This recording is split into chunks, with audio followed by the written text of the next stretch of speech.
Hello friends, स्वागत है आपका अपने यूट्यूब चैनल में एक नई वीडियो के साथ। तो आज का हमारी जो क्लास सेकंड रहने वाली है वह शिक्षण अभियोग तथा शिक्षण कौशल से संबंधित रहेगी, जिसमें हम प्रैक्टिस सेटों को देखेंगे जो आज चौथे नंबर की प्रैक्टिस सेट हमारे रहने वाला है। तो अगर आप लोगों ने जो पिछली प्रैक्टिस सेट नहीं देखे तो उनको भी देख लीजिएगा, क्योंकि आगामी जो एग्ज़ाम होना है 30 जून को LT शिक्षक भर्ती का, उसके लिए आपके लिए काफ़ी इंपॉर्टेंट रहने वाले हैं। और अगर आप लोग चैनल पे नए हैं या अभी तक आप लोगों ने चैनल को सब्सक्राइब नहीं किया है तो चैनल को भी साथ में सब्सक्राइब जरूर कीजिएगा, ताकि आप लोगों तक भी जो वीडियोज हैं वो आसानी से पहुंच सके। और वीडियोज अगर आप लोगों को अच्छी लगती हैं तो इसे ज़्यादा से ज़्यादा लोगों को शेयर भी साथ में ज़रूर कीजिएगा, और चैनल को लाइक शेयर सब्सक्राइब भी साथ में ज़रूर कीजिएगा।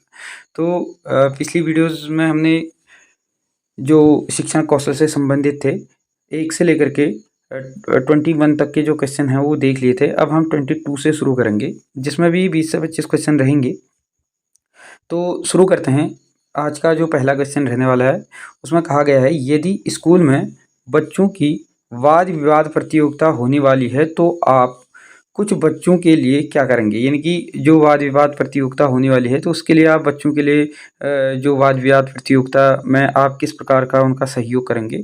तो जैसे कि पहला ऑप्शन इसमें रखा क्या है, भाषण लिख कर देंगे, या भाषण लिखने की विधि को आप उनको बताएंगे, या भाषण का अभ्यास कराएंगे, या भाषण के लिए वे कहाँ से सामग्री लें, यानी कि कहाँ से सामग्री को एकत्र करें, इसके लिए आप क्या करेंगे, उनका मार्गदर्शन करेंगे। तो यही इसका क्या हो जाएगा, सही उत्तर हो जाएगा ऑप्शन घ। क्योंकि एज ए टीचर यानी कि एक शिक्षक के नाते आपका जो उत्तरदायित्व होता है, पहला जो उत्तरदायित्व आपका होता है वो होता है कि आप अपने जो विद्यार्थी हैं उनका मार्गदर्शन करें। तो किसी भी चीज़ में सबसे पहली प्रायोरिटी आप किसको देंगे, मार्गदर्शन को ही आप पहली प्रायोरिटी इसमें देंगे। उसके बाद अगला प्रश्न होने वाला है, इसमें पूछा गया है, वर्तमान शिक्षा पद्धति सामान्यतः है, यानी कि किस प्रकार की शिक्षा पद्धति है वर्तमान में, रोजगार उन्मुखी नहीं है, आमतौर से किताबी है, या हाथ से काम करने का अभ्यास नहीं कराती। यानी कि हाथ से काम जो काम है हाथ से उसको कराने का अभ्यास नहीं कराती। तो ये सारी की सारी वर्तमान क्या हैं, जो शिक्षा पद्धति हैं वो आप लोगों को देखने को मिलेंगे। तो ऑप्शन उपयुक्त में से सभी इसका क्या हो जाएगा, सही उत्तर हो जाएगा। उसके बाद अगला प्रश्न है, मार्गदर्शन, यानी कि मार्गदर्शन क्या है, स्वयं को बेहतर तरीके से समझने में सहायता करता है। यानी कि बच्चों को जो मार्गदर्शन होता है वह स्वयं को बेहतर समझने में मार्गदर्शित करता है, या निर्णय करने में सहायता प्रदान करता है। यानी कि आप कोई भी निर्णय ले रहे हैं उसमें सहायता प्रदान करता है। क और ख दोनों हैं या उपरोक्त में से कोई नहीं है, तो ये दोनों चीज़ें मार्गदर्शन का क्या है, एक परम उदाहरण हम कह सकते हैं इसको। तो ऑप्शन ग इसका क्या हो जाएगा, सही आंसर हो जाएगा। उसके बाद प्रश्न नंबर 25 है, इसमें कहा गया है कि मार्गदर्शन इसलिए दिया जाता है कि छात्र अपने को तथा अपनी समस्याओं को जान पहचान सके और अपनी क्षमताओं का विकास कर सके। इस संबंध में आप कौन सा कथन सही नहीं है, यानी कि इसमें इस संबंध में कौन सा कथन इसमें सही नहीं है। तो देखते हैं हम। पहला जो इसमें कथन है, सूझ सूझबूझ वाले मार्गदर्शन के बिना उत्तम शिक्षा संभव नहीं है। अगला है, प्रभावी शिक्षा के अभाव में मार्गदर्शन कारगर नहीं हो सकता। उसके बाद अगला है, मार्गदर्शन और शिक्षा एक दूसरे के पूरक हैं। या अगला है, शिक्षा के अभाव में मार्गदर्शन का जितना महत्व है उतना आगे चलकर नहीं है। तो ऐसा नहीं है, मार्गदर्शन हर जगह पे आपका क्या होगा, काम लगेगा। तो इसमें पूछा गया है कौन सा सत्य नहीं है, तो ऑप्शन घ ही इसका क्या हो जाएगा, सही आंसर हो जाएगा। उसके बाद अगला प्रश्न है, जब अध्यापक अपनी कक्षा के छात्रों के लिए शिक्षण योजना तैयार करता है तो उसे छात्रों की के यानी कि छात्रों के किस बात का ध्यान उसको रखना चाहिए, ये चीज़ें इसमें कहा जा रहा है। तो देखते हैं इसमें। पहला ऑप्शन है कि आयु को ध्यान में रखना होता है, ठीक ही लग रहा है। बौद्धिक आयु यानी कि जो मेंटल एज उनकी होती है उसको भी ध्यान में रखने वाली बात है, या आर्थिक पर्यावरण को ध्यान में रखना होता है। तो आप लोगों को आर्थिक वाला जहाँ पे मामला होगा उसको क्या करना होगा, हटाना होगा। तो ये 2 चीज़ें उसको क्या करनी होती है, ध्यान में रखनी होती है। तो क और ख इसका क्या हो जाएगा, दोनों सही उत्तर हो जाएगा। उसके बाद अगला प्रश्न है, शिक्षा की प्रोजेक्ट विधि का आधार है। यानी कि जो शिक्षा में प्रोजेक्टिव विधि के माध्यम से जो शिक्षा कराई जाती है उसका जो मुख्य आधार होता है वो क्या होता है, करके सिखाने का जो सिद्धांत होता है। इनके बच्चे को पहले कोई चीज़ टास्क दिया जाता है, उसको करने के लिए कहा जाता है, फिर उस करने के बाद उसको क्या किया जाता है, उसको सिखाने का, यानी कि करके सिखाने का माध्यम होता है प्रोजेक्ट मेथड। तो ऑप्शन गो हो जाएगा इसका क्या सही आंसर।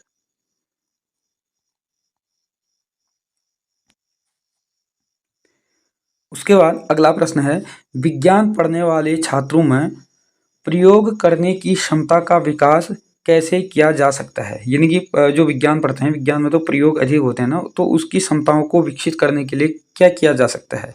तो इसके लिए जो विज्ञान पढ़ने वाले छात्र रहते हैं उनके लिए क्या किया जाता है, पहला इसमें दिया गया है, कक्षा में उन्हें प्रयोग दिखाकर या प्रयोग के लाभ बताकर या उन्हें प्रयोग करने का अभ्यास कराकर या उन्हें घर में प्रयोग करके लाने के आदेश देने का नहीं। तो इसमें जो सही आंसर इसका होगा वो कौन सा होगा, ऑप्शन गो। मतलब किसी भी छात्र को अगर आप विज्ञान का टीचर है तो उसको प्रैक्टिकल कराएंगे, इनकी प्रयोग कराएंगे, उसका अभ्यास उसको कराएंगे, तो उस माध्यम से वो क्या होगा, अधिक सीखेगा। ऑप्शन गो इसका हो जाएगा सही आंसर। उसके बाद अगला प्रश्न है, कक्षा शिक्षण के दौरान शिक्षक एक प्रश्न पूछता है। इनकी कोई भी प्रश्न शिक्षक पूछता है, यदि एक छात्र उसका उत्तर नहीं दे पाता है तो शिक्षक को क्या इसमें करना चाहिए। तो पहला इसमें ऑप्शन दिया गया है कि उसका उत्तर स्वयं बता देना चाहिए, या कई छात्रों से पूछने के बाद यदि सही उत्तर न मिले तब स्वयं सही उत्तर बताना चाहिए, या एक एक करके सभी छात्रों से उसका उत्तर पूछना चाहिए, या उस छात्र की निंदा करनी चाहिए। तो निंदा वाला तो पार्ट आप इससे क्या कर देंगे, हटा देंगे। अब बच गए 3। तो इसमें देखो, गौ में इसमें कह रहा है कि एक एक करके सभी से पूछेंगे, सही है, सभी से पूछेंगे, लेकिन जो इसका सटीक आंसर होगा कौन सा होगा, ऑप्शन ख होगा कि पहले आप सभी से पूछेंगे पूरी क्लास में, जब आपको आंसर नहीं मिल पाता है तो स्वयं उसका आंसर फिर आप लोग क्या करेंगे, बच्चों को देंगे। उसके बाद अगला प्रश्न है, कक्षा शिक्षण के दौरान अध्यापक द्वारा पूछे गए किसी प्रश्न का उत्तर कक्षा के अधिकांश छात्र नहीं दे पाते हैं तो उसका जो संभव कारण यह हो सकता है। यानी कि उसका जो संभव कारण है वो किस प्रकार का हो सकता है, यह हो सकता है, क्या हो सकता है। पहला है इसमें रखा हुआ कि कक्षा शिक्षण के दौरान छात्रों को जो पढ़ाया गया है वह उसकी समझ में नहीं आया हो, ऐसा भी हो सकता है। दूसरा इसमें रखा गया है कि वह प्रश्न उस ज्ञान पर आधारित नहीं है जो छात्र को शिक्षण के दौरान दिया गया हो, या प्रश्न छात्रों की समझ के स्तर से बहुत ऊंचे स्तर का है, यानी कि जो उसका स्तर है उससे ऊंचे स्तर का है, या उपरोक्त में से कोई भी नहीं। ठीक हो गया। तो इसमें हम देखते हैं दोबारा से, इसको हम एक बार पढ़ के देख लेते हैं कि कक्षा शिक्षण के दौरान अध्यापक द्वारा पूछे गए किसी प्रश्न का उत्तर कक्षा के अधिकांश छात्र नहीं दे पाते हैं तो उसका संभव कारण जो यह हो सकता है, क्या हो सकता है कि उसका जो संभव कारण है वह इसमें से पहला ऑप्शन इसमें दिया गया है कि जो कक्षा में शिक्षण के दौरान छात्र जो भी पढ़ाया गया है उसका उसके साथ कोई जो समझ नहीं पाया हो। ठीक हो गया, हो सकता है ऐसा भी, या वह प्रश्न उस ज्ञान पर आधारित नहीं है जो छात्रों को शिक्षण के दौरान दिया गया हो, या प्रश्न छात्रों की समझ के स्तर से बहुत ही ऊंचा हो, ऐसा भी हो सकता है। और अगला दिया गया है इसमें उपरोक्त में से कोई नहीं। तो ये सारे के सारे ऑप्शन इसमें होंगे। ठीक हो गया, यानी कि एक कोई पर्टिकुलर इसमें आंसर नहीं होगा, सारे के सारे इसमें आंसर होंगे। तो इसका सही उत्तर होना चाहिए कि यहाँ पे उपयुक्त में से सभी होना चाहिए। ठीक हो गया, उपयुक्त में सभी होना चाहिए, यहाँ पे सभी होना चाहिए। उसके बाद अगला प्रश्न है, आप अपनी कक्षा के छोटे बच्चों को बाजार में खरीदारी करने और नकद भुगतान करने का व्यावहारिक अभ्यास कराने की दृष्टि से छोटे जो बाजार हैं वो बाजारों का आयोजन कराते हैं और आपके स्कूल में प्रधानाचार्य आपको इस आयोजन की अनुमति नहीं देते हैं। ऐसी स्थिति में आप क्या करेंगे? तो एज ए एक टीचर के नाते आप क्या करेंगे? आप पहला ऑप्शन इसमें दिया गया है, आप प्रधानाध्यापक की अनुमति न मिलने पर भी अपना जो योजन कार्य है उसको कराएंगे, क्योंकि यह आयोजन है बच्चों को एक नया अनुभव देगा। तो अब प्रधानाचार्य की बिना अनुमति किए आप कोई भी कार्य नहीं कर सकते हैं, क्योंकि वो क्या होता है, प्रधान होता है पूरे स्कूल का। दूसरा है, आप बच्चों को प्रधानाध्यापक के पास जाने और उनके अनुमति मांगने के लिए उकसाएंगे, इनके ऐसा कहेंगे कि उनसे आप अनुमति मांगे, या आप स्वयं प्रधानाचार्य से मिलेंगे और उन्हें इस आयोजन के महत्व के बारे में बताएंगे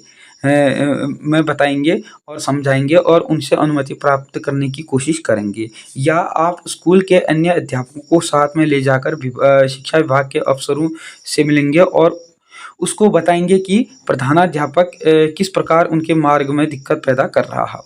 तो आप इसको भी नहीं करेंगे। तो आप सीधे सबसे पहला जो आपका कार्य होता है वो क्या होता है कि आप स्वयं प्रधानाचार्य के पास जाएंगे कि इसमें क्या दिक्कतें आ रही हैं और क्या ये सही है। आप उसको जो अच्छाई हैं उसको प्रधानाचार्य के समक्ष रखेंगे, उनकी जो अच्छाई हैं उसको गिनाएंगे।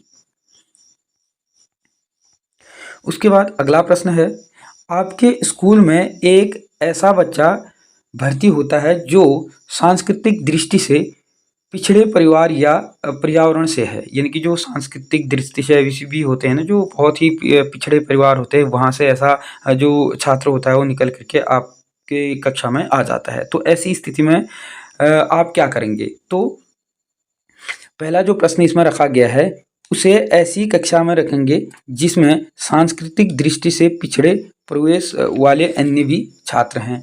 या आप क्या करेंगे? दूसरा, किसी अन्य अध्यापक को उस बच्चे के पिछड़े संस्कृति प्रवेश की जानकारी प्राप्त करने के लिए भेजेंगे, या उसे सामान्य कक्षा में रखेंगे किंतु उसकी विशेष आवश्यकताओं के लिए विशेष शिक्षण का प्रावधान कराएंगे, या उसे किसी व्यावहारिक शिक्षण में जाने की सलाह देंगे। तो आप तो पहली बात तो उसको कहीं भी जाने की अनुमति नहीं देंगे। आप क्या करेंगे? आप उसको किसी अन्य कक्षा में नहीं भेजेंगे, आप उसी कक्षा में रखकर उस बच्चे पे एक्स्ट्रा एफर्ट लगाएंगे और उसमें जो शिक्षण में है उसमें भी उसको प्रबंधन यानी कि शिक्षण की विशेषताओं में प्रबंधन करने की आपकी क्या होगी? आवश्यकता होगी। तो ऑप्शन गो इसका क्या हो जाएगा? उसके बाद अगला प्रश्न है, अनुशासन भंग करने वाले छात्र को दिए गए दंड ऐसा होना चाहिए कि छात्र को क्या हो जाए उसमें। देखो, पहला ऑप्शन इसमें रखा गया है कि भय के कारण कोई भी छात्र अनुशासन भंग न करे। दूसरा रखा गया है इसमें कि वह छात्र हमेशा उसकी याद करके कांपे, या दंड पाने वाले छात्र अपने को सुधार ले, या स्कूल भर में उसकी चर्चा हो।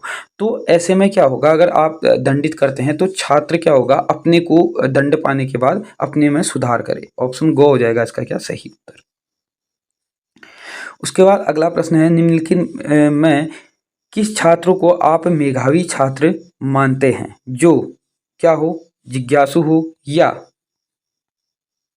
जिसकी स्मरण शक्ति अच्छी हो, या जो कक्षा के अच्छे छात्रों में श्रेष्ठ हो, या जो आगे की सीट में बैठता हो और शंका समाधान के लिए बार बार प्रश्न करता हो। तो ऐसे में आप किस छात्र को क्या कहेंगे कि आप उस छात्र को क्या कहेंगे? मेधावी छात्र कहेंगे। आप किसको कहेंगे? जो कक्षा में अन्य छात्रों से क्या है? श्रेष्ठ है। सभी छात्रों में जो श्रेष्ठ है उसको क्या कहेंगे? मेधावी छात्र कहेंगे। तो ऑप्शन गो हो जाएगा इसका सही उत्तर।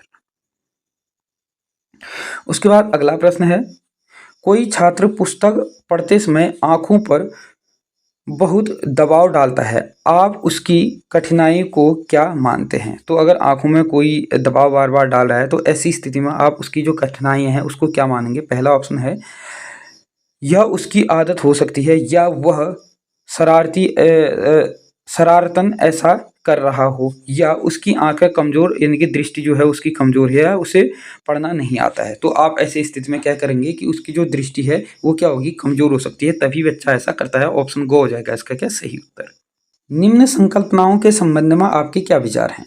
पहला ऑप्शन इसमें है, किसी समस्या को हल करने की केवल एक ही सर्वोच्चतम विधि होती है, या किसी समस्या को हल करने की और भी विधियां उतनी ही बढ़िया हो सकती हैं, या किसी समस्या को हल करने की जो विधियां आप बताते हैं वही सर्वोत्तम है, या छात्र को वही विधि अपनानी चाहिए जो शिक्षक बताए। तो अगर कोई ऐसी संकल्पनाएं आ जाती है तो किसमें उसमें जो बेहतर कौन सी हो सकती है, किसी समस्या को हल करने की और भी विधियां उतनी ही बढ़िया हो सकती हैं। यानी कि जिस प्रकार की जहाँ पे जो विधि सटीक बैठ रही है उसी को हमने क्या करना चाहिए, वहाँ पे लागू करना है चाहिए। तो ऑप्शन ख इसका क्या हो जाएगा, सही उत्तर हो जाएगा।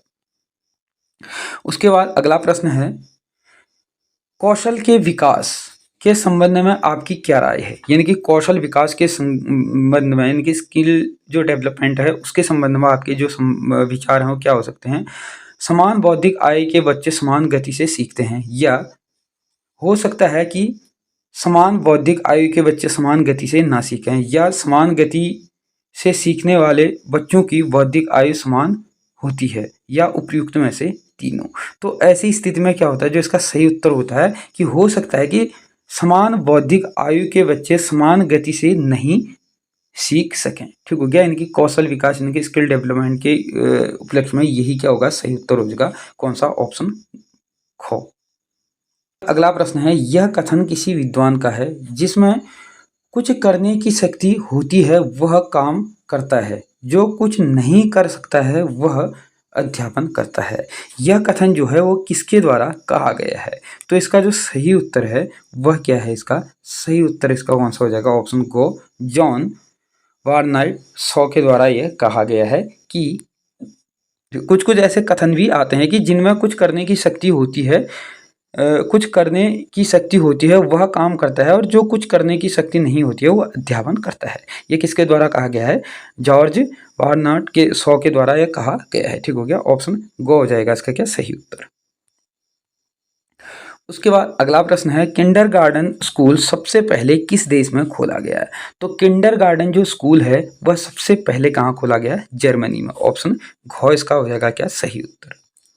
उसके बाद अगला प्रश्न है, यदि स्कूल में पूरे समय तक बच्चों को शिक्षा कार्यक्रमों में पूरी तरह व्यस्त रखा जाए तो आपके ख्याल से कौन सी समस्या पैदा नहीं होगी। अगर आप शिक्षण काल में व्यस्त रखते हैं तो ऐसी स्थिति में कौन सी समस्या जो है वो पैदा नहीं हो सकती है। ऑप्शन को इसमें रखा गया है कि गृह कार्य देने की आवश्यकता नहीं पड़ेगी। दूसरा है, छात्रों को स्कूल के बाद ट्यूशन पढ़ने की ज़रूरत नहीं पड़ेगी। उसके बाद है, अनुशासनहीनता नहीं पैदा होगी। उसके बाद छात्रों में पढ़ने की प्रति रुचि में कमी नहीं आएगी। तो इसका सही उत्तर हो जाएगा, अगर आप उनको व्यस्त रखते हैं तो उनमें अनुशासन जो हीनता होती है वह नहीं पैदा होगी। ऑप्शन गो इसका हो जाएगा क्या, सही उत्तर।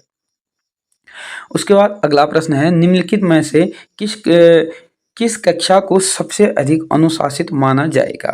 तो पहला ऑप्शन इसमें रखा गया है, जिनके बच्चे आंखें मूंद कर अपने शिक्षकों के आज्ञा का क्या करें, पालन करें, या जिनके बच्चे शिक्षक के डांटने पर तत्काल शांत हो जाए, या जिनके बच्चे अलग अलग परिस्थितियों में अलग अलग किंतु उचित व्यवहार करते हैं, या जिनके बच्चे अध्यापक की अनुपस्थिति में भी शांत रहते हैं। तो इसका जो सही उत्तर हो जाएगा वह कौन सा हो जाएगा,